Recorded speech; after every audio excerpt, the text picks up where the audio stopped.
महत्त्वाची बातमी भटक्या कुत्र्यांसंदर्भात सर्वोच्च न्यायालयात सुनावणी पार पडलेली आहे। पुढील सुनावणी आता 3 नोव्हेंबरला होणार आहे। राज्याकडून उत्तर दाखल न झाल्यानं सुप्रीम कोर्टाची मात्र नाराजी समोर आली आहे। 3 नोव्हेंबरला स्पष्टीकरण देण्याचे आदेश सुप्रीम कोर्टाने दिलेले आहेत। या संदर्भात आपण या बातमीचा अपडेट घेऊयात। आपल्या लोकशाहीच्या प्रतिनिधी भाग्यश्री प्रधान आचार्य आपल्याशी जोडल्या गेलेल्या आहेत। भाग्यश्री, सर्वोच्च न्यायालयात भटक्या कुत्र्यांसंदर्भात सुनावणी पार पडली आहे, काय अधिकचे अपडेट?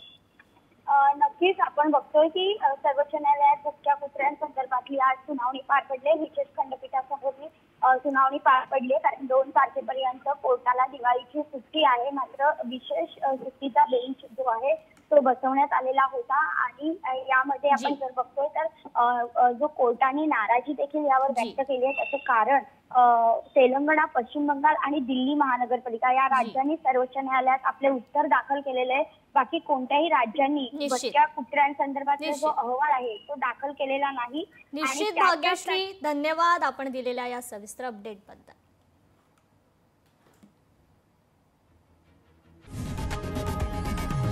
लोकशाही मराठी ऐका, पहा, जागरूक रहा।